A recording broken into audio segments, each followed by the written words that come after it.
appena all'entrasatta, sentite tuzzuliare un coppa stu cuore.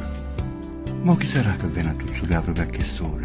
A me, che non aspetti più a nessuno.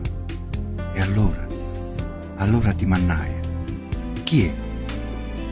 Una voce gentile rispondette: facetemi trasì, cerco ospitalità. O no, ma già sapete, mi chiamano Violetta.